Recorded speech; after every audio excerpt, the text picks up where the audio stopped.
para imam,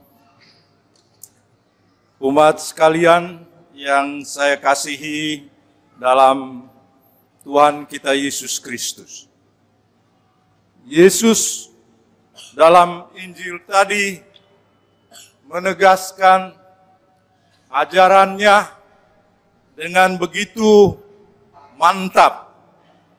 Dia mengatakan berulang-ulang kali, "Aku berkata kepadamu." Pada awal dari Injil ini, Yesus mengatakan, "Janganlah kamu menyangka bahwa aku datang untuk meniadakan hukum Taurat dan kitab para nabi.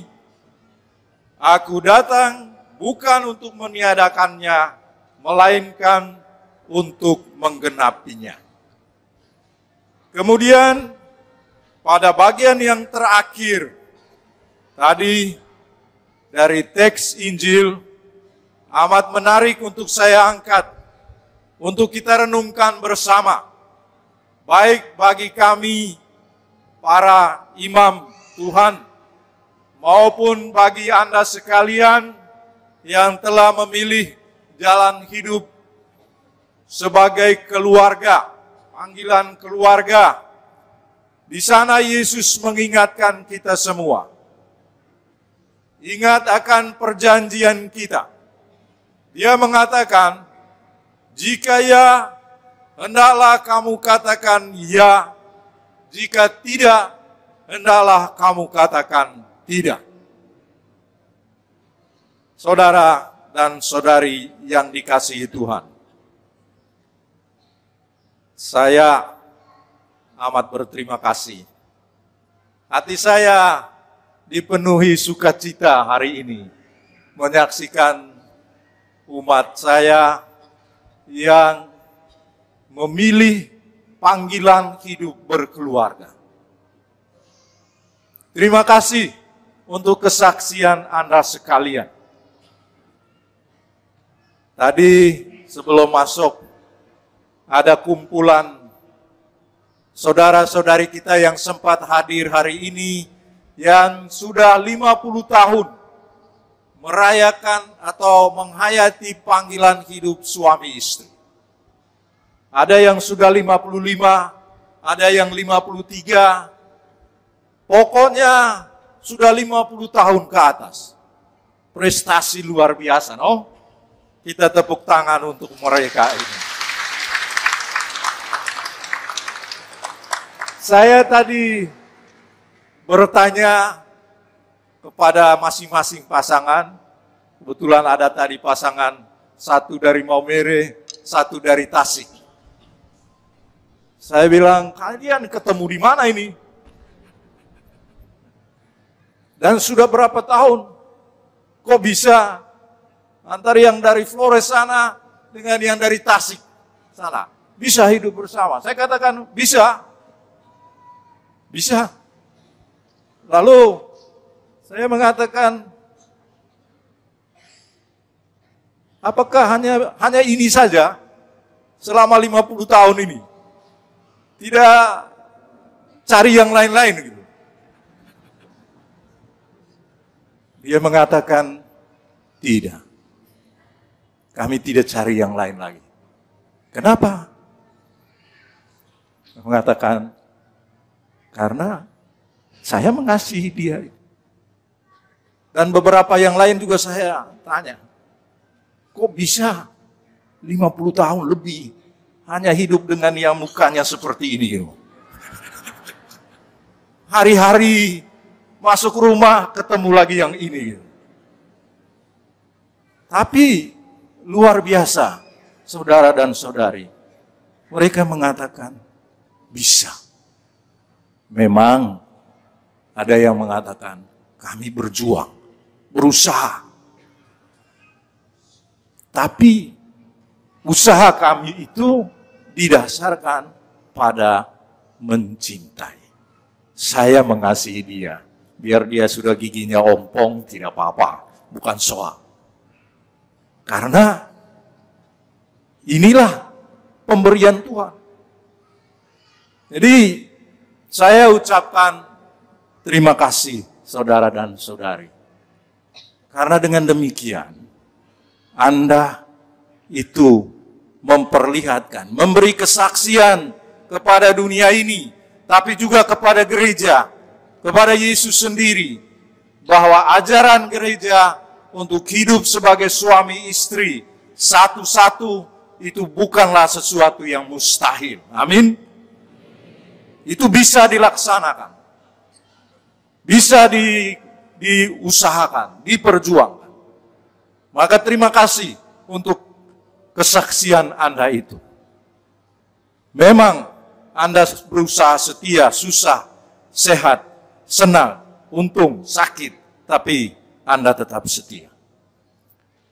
Pada kesempatan ini juga saya ingat akan keluarga-keluarga yang memang sedang berjuang mempertahankan kesatuan itu, mempertahankan kasih. Ada juga keluarga-keluarga yang memang membutuhkan perhatian khusus, yang mungkin mengalami situasi yang gawat, yang berjuang berusaha untuk mempertahankan hidup bersama. Ada yang berjuang bertahan hanya karena mengasihi anaknya.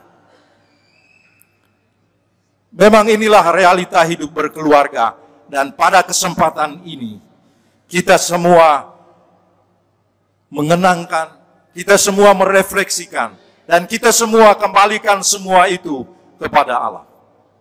Kita berdoa bagi keluarga-keluarga semuanya. Dan sadarilah saudara-saudari, Gereja Katolik melalui Paus, terutama Paus sekarang ini, kemudian juga melalui kami para imam, melalui uskupmu, kami tidak akan meninggalkan kalian dalam perjuangan Anda sekalian. Gereja berusaha untuk menjalankan yang disebut pastoral kemurahan hati. Nah, saudara dan saudari, seperti tadi saya katakan, bahwa panggilan hidup sebagai suami istri Katolik itu bisa dijalankan. Tapi dasarnya apa? Basisnya di mana? Supaya kita setia sampai Tuhan memanggil kita masuk ke dalam kerajaan surga saat kematian tiba. Kita semua diajarkan bahwa inilah istri saya, inilah suami saya, dan saya mencintai dia dalam keadaan sehat, keadaan sakit, untung, malang, susah, senang, inilah dia sampai akhir kehidupan kami. Tapi bagaimana bisa menghayati ini? Dasarnya di mana? Kekuatan kita dari mana? Rohnya dari mana? Pasti saudara dan saudari, uang, rumah mewah, rumah kecil, harta, kegagahan fisik, ataupun apa yang lainnya, bukan berdasarkan itu. Walaupun hal-hal itu penting. Uang itu penting untuk hidup keluarga. Rumah itu penting. Pekerjaan itu penting. Tetapi dasarnya bukan pertama-tama dialaskan untuk hidup keluarga itu pada hal itu. Tetapi kiranya saudara dan saudari, bacaan-bacaan hari ini itu memberikan dasar bagi kita sekalian. Dari bacaan pertama, setidak-tidaknya ada 3 hal dari seluruh bacaan hari ini. Yang pertama, dari bacaan kedua, surat Santo Paulus kepada jemaat di Korintus, dia menegaskan bahwa membangun keluarga itu mesti didasarkan pada God's wisdom, pada hikmat Allah, pada kebijaksanaan Allah. Itu dasarnya.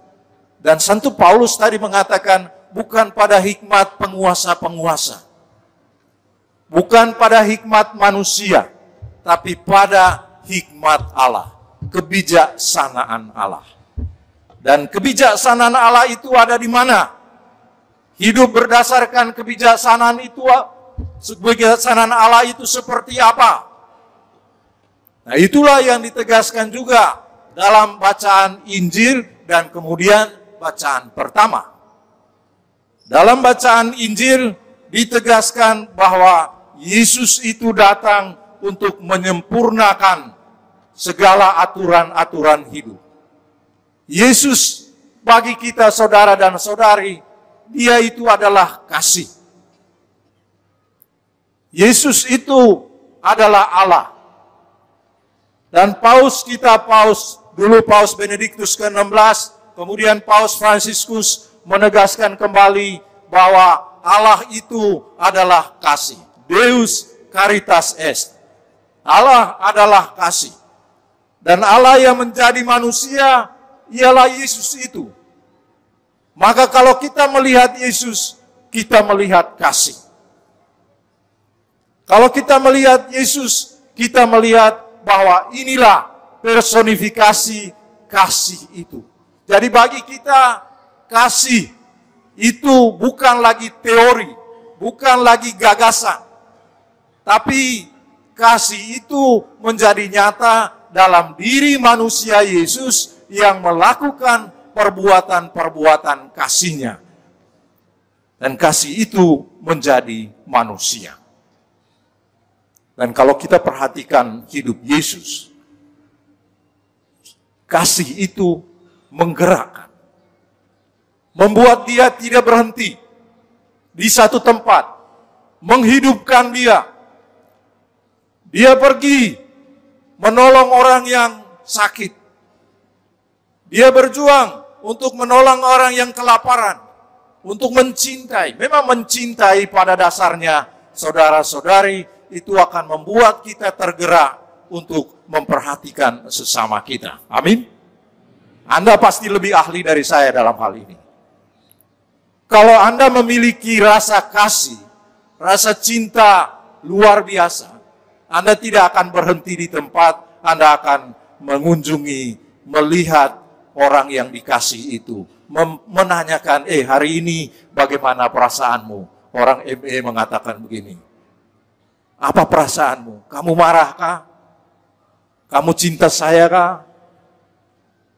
Apa yang sudah diberi hari ini? Jadi dasar hidup berkeluarga, hemat saya, tidak lain tidak bukan ialah kasih. Itu, tetapi kasih bagi kita orang Katolik bukanlah gagasan, bukanlah ide, tetapi kasih itu ada pada diri Yesus yang kita imani. Maka dasar hidup berkeluarga kita tidak bisa tidak iman kita, harapan kita, kasih kita kepada Yesus yang sudah memperlihatkan kasih-Nya kepada kita sekalian. Kalau kita benar-benar memiliki kasih itu, maka aturan-aturan itu bukan lagi mengikat kita. Tuntutan-tuntutan gereja untuk mengasihi suamimu, mengasihi istrimu, kalau Anda memiliki kasih, itu bukan lagi menjadi beban. Amin. Anda tidak merasa terbebankan, untuk mencintai istrimu, suamimu itu kan? Sayang kalau Anda merasa beban sekali. Biasanya kalau rasa beban sekali untuk itu, nanti terlihat dalam tingkah sehari-hari. Dia tidak pernah menyapa istrinya atau suaminya. Masa bodoh saja. Kalau itu benar-benar dirasakan sebagai beban. Tetapi kalau dia benar-benar mencintai, merasakan kasih itu, maka dia akan memberi perhatian. Dia akan menolong. Dan itulah, saudara-saudari, kekuatan love. Kekuatan cinta itu ialah bahwa kita tergerak hati kita untuk mari kita maju bersama. Nah, saudara dan saudari, hal yang ketiga yang juga ditegaskan bahwa dasar hidup berkeluarga itu tidak lain tidak bukan ialah kemampuan kita untuk melakukan pilihan. mengambil keputusan. Dan itu yang dikatakan dalam bacaan pertama. Kita ini ditawarkan macam-macam. Bahkan dalam hidup berkeluarga juga ada pilihan-pilihan. Hanya syukurlah atau sayangnya, saya tidak tahu syukurlah atau sayangnya, bahwa Anda sudah menjatuhkan pilihan dulu 50 tahun dengan suamimu ini, dengan istrimu ini. Tidak menyesal kan? Tidak menyesal kan? Menyesal atau tidak? Ya, tanya masing-masing lah. Kamu menyesal saya pilih atau tidak ini? Gitu. Kan ini kan menjatuhkan pilihan. Dan itulah yang tadi dikatakan dalam bacaan pertama. Orang harus mengambil keputusan. Memilih yang baik, memilih yang benar. Dan sekali memilih, seperti Yesus katakan dalam bagian terakhir Injil tadi, sekali mengatakan, ya engkau saya cintai, ya engkau saya kasihi, dan menjadi istri saya, menjadi suami saya, itulah yang menjadi suamimu, istrimu, sampai akhir kehidupan. Maka kita memang harus melakukan keputusan, memutuskan, memilih. Perlu di sini yang disebut discernment. Keputusan untuk apa? Dalam hidup sehari-hari, saudara dan saudari, harus juga kita mengambil keputusan, keberanian untuk menerima diri bahwa Anda itu dicintai. Dan keputusan untuk mencintai. Kita harus memutuskan, kita harus menegaskan bahwa saya ini adalah orang yang pantas dicintai oleh Tuhan, oleh suami saya, oleh orang tua saya, oleh istri saya. Merasa dicintai. Sedih kalau seorang itu tidak pernah merasakan bahwa dia dicintai. Kita bisa merasa kesepian, no? Kalau hidup ini tidak pernah merasakan bahwa kita dicintai. Tetapi bukan hanya kita menunggu dicintai, tapi kita harus juga mencintai. Maka keputusan kita haruslah menyangkut bahwa saya menerima diri sebagai orang yang dicintai, tetapi juga orang yang mencintai. To love and to be loved. Itu pegangan kita. Ambil keputusan, saudara dan saudari. Saya mau mencintai Anda, benar-benar. Bukan karena yang lain-lain, tapi karena benar-benar saya mau menghargai engkau, menghormati engkau, saya mau kamu bahagia. Yang dalam bahasa Mandarinnya apa ya? Wohen aini gitu loh. Atau dalam bahasa, kalau bahasa orang Italia mengatakan ti voglio bene. Artinya I love you. Harus mengambil keputusan untuk mengatakan, iya saya benar mencintai. Jangan malu-malu, apalagi itu terhadap istrimu, suamimu. Hanya hati-hati, jangan dengan yang lain-lain. Keputusan ini.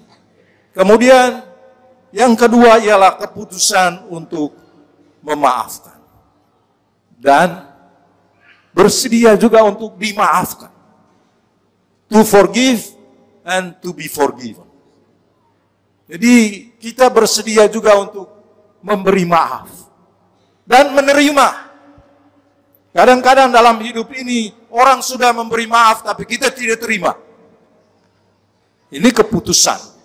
Keputusan yang hemat saya akan membantu kita untuk menghayati panggilan hidup kita ini. Dan Yesus yang kita ingat, yang kita ikuti saudara dan saudari adalah Yesus yang mengajarkan kepada kita agar kita mengampuni, memaafkan satu sama lain. Siapa di antara kita ini yang tidak pernah melakukan kesalahan, saudara dan saudari? Yesus mengatakan, kalau ada di antara kalian yang tidak salah, ambil batu pertama, lemparlah orang perempuan yang kalian sangka itu berzina. Tidak ada satupun. Dan saya dalam hal ini amat kagum. Luar biasa Yesus kita. Dia mengajarkan ajaran yang amat manusiawi. Mengerti hidup kita sebagai manusia yang kadang-kadang salah, tetapi bisa bangkit lagi tatkala kita diberi roh oleh Yesus untuk mengampuni, untuk memaafkan satu sama lain. Maka saudara-saudari, Anda tidak pilih untuk menjadi orang Katolik. Amin. Jadilah orang Katolik yang berbangga. Orang Katolik yang benar-benar melihat bahwa ajaran Yesus itu membuat saya menjadi manusia yang sehat, yang tahu menghormati sesama saya, yang tahu memaafkan orang yang bersalah, dan yang tahu juga menerima maaf yang disampaikan oleh orang lain. Jangan kita menjadi orang yang tidak pernah menerima maaf dari orang lain, apalagi tidak mampu untuk memberikan maaf. Maka kalau ada yang saling bermusuhan, hari ini masih ada dalam hatinya, bertobatlah saudara-saudari. Kerajaan Allah sudah dekat. Dan yang terakhir, saudara dan saudari, keputusan untuk bersukacita. Bersukacita, kalau bahasa Santo Fransiskus dari Assisi, dia mengatakan bersukacita yang sejati. Perfecta laetitia. The joy of God. Jadi, the perfect joy. Sukacita sejati. Keputusan untuk membuat hidup ini ditandai oleh sukacita. Dan saya kira itu akan mendorong kita, menggerakkan kita untuk membuat rumah kita itu menjadi rumah sukacita. Dan itu hanya mungkin kalau kita sungguh-sungguh mampu mengimani kasih dan mempunyai harapan terhadap Tuhan sendiri. Nah, saudara dan saudari, mari kita bersama-sama. Saya sungguh bergembira hari ini menyaksikan Anda sekalian. Kita mengadakan selebrasi hidup kita. Selebrasi hidup beriman. Dan ini penting. Dan mari kita ciptakan terus-menerus selebrasi hidup. Sehingga hidup ini tidak menjadi kesepian, tapi kita berjalan bersama. Dan selebrasi ini kita adakan bukan hanya di gereja ini, tapi di rumah Anda masing-masing.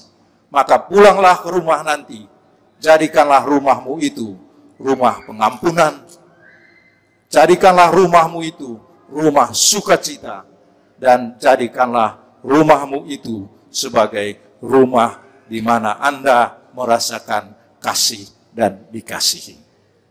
Tuhan memberkati. Amin.